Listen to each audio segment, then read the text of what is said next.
Je me souviens du moment précis où mon mari m'a regardée, les yeux remplis de doute, et a choisi de croire sa mère. Alors que moi, je me battais encore pour sauver notre mariage.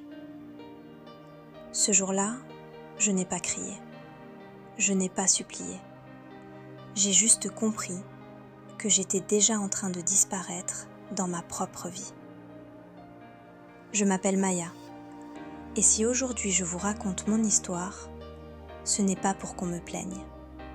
C'est pour que vous compreniez une chose. On ne quitte pas toujours quelqu'un parce qu'on ne l'aime plus. Parfois, on part parce qu'on s'aime enfin assez pour ne plus accepter d'être détruite. Quelques années plus tôt, j'étais fatiguée, vraiment fatiguée.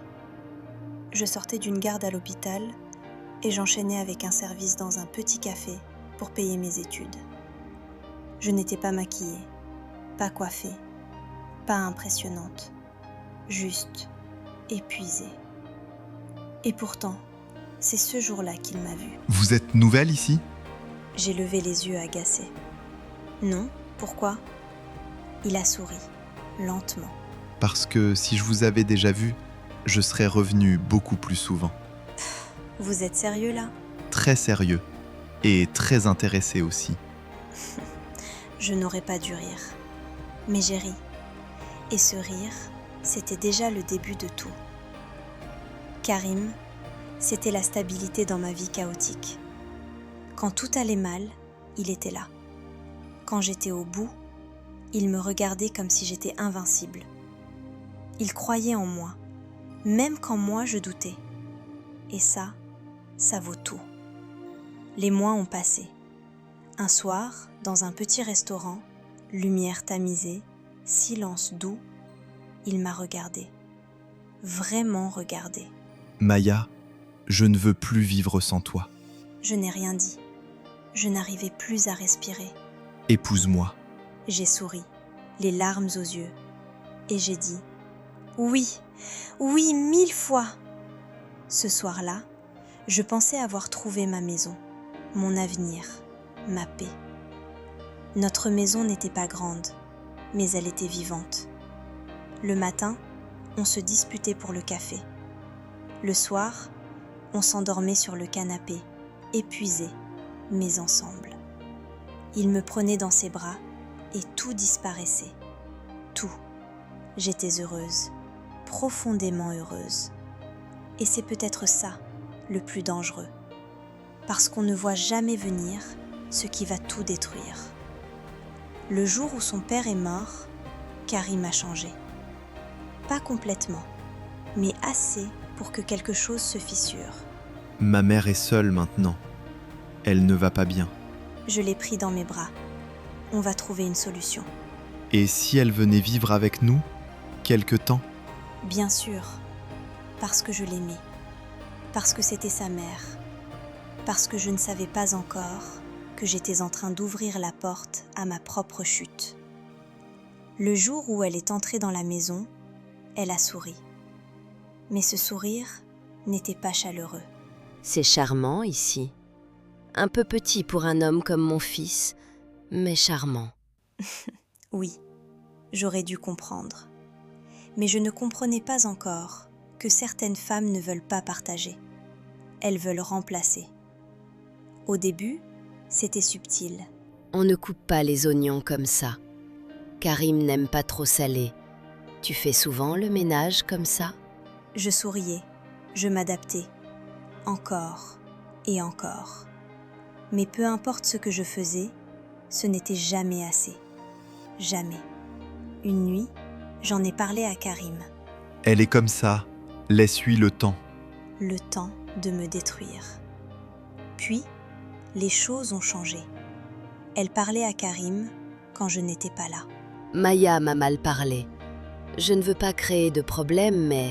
Toujours mais. Toujours victime. Toujours parfaite. Et lui, il doutait. Maya, fais un effort. Un effort ? Je vivais chez moi, comme une étrangère. Mais je devais faire un effort.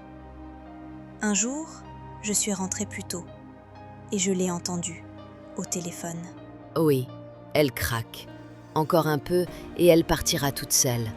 Après ça, Fatou viendra du village, une vraie épouse. Je suis entrée. Elle s'est figée. Puis, elle a souri. Tu as entendu? Pourquoi vous faites ça? Elle s'est approchée. Parce que mon fils mérite mieux que toi. Là, j'ai compris. Tout compris. La porte s'est ouverte. Karim venait de rentrer. Et en une seconde, elle a changé. Elle a reculé. Puis, elle s'est jetée au sol. Maman, qu'est-ce qui se passe? Elle pleurait. Parfaitement. Karim, ta femme, elle m'a poussée, elle m'a crié dessus. Je n'en peux plus. Je n'arrivais pas à respirer. Karim, regarde-moi. Je n'ai rien fait. Tu me connais. Il m'a regardé. Mais ce n'était plus le même regard. Dis-moi que ce n'est pas vrai. Ce n'est pas vrai. Il a fermé les yeux. Ma mère ne ment pas. Et là, tout s'est brisé. J'ai fait ma valise. Lentement. Très lentement. Chaque vêtement était un souvenir. Maya, arrête. On va parler demain. Non. Demain, tu choisiras encore ta mère. Tu ne m'as pas perdu aujourd'hui. Tu m'as perdu chaque fois que tu as refusé de me croire. Et je suis partie. Les jours étaient longs. Très longs. Je travaillais. Je souriais. Je survivais. Mais à l'intérieur, j'étais brisée. Puis, Fatou est arrivée. Sa mère ne put s'empêcher de la critiquer. Mais elle n'était pas soumise, pas douce. Elle était forte. Et la maison a explosé. Disputes, cris, chaos. La paix avait disparu. Un soir, sa mère a craqué. J'ai menti. J'ai tout fait pour qu'elle parte.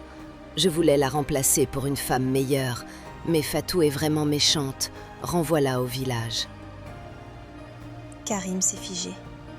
Je ne veux plus vous voir. Sortez de chez moi. Il mit Fatou et sa mère dehors. Bien trop tard. Il est venu me voir à l'hôpital, essoufflé, brisé. Maya, pardonne-moi. Ma mère a tout avoué. Je l'ai regardé, longtemps, et je lui ai dit « Tu ne m'as pas protégée quand j'avais besoin de toi. Maintenant, il est trop tard. » Et je suis partie loin, très loin. Et cette fois, je n'étais pas seule. Parfois, on ne part pas parce qu'on n'aime plus. On part parce qu'on a enfin compris qu'on mérite mieux que de supplier pour être cru. Si toi aussi, tu as déjà vécu une situation où on n'a pas cru en toi, écris « Je comprends » en commentaire. Et dis-moi, Karim mérite-t-il une seconde chance? Abonne-toi, parce que malheureusement, ce genre d'histoire arrive plus souvent qu'on ne le pense. À très bientôt.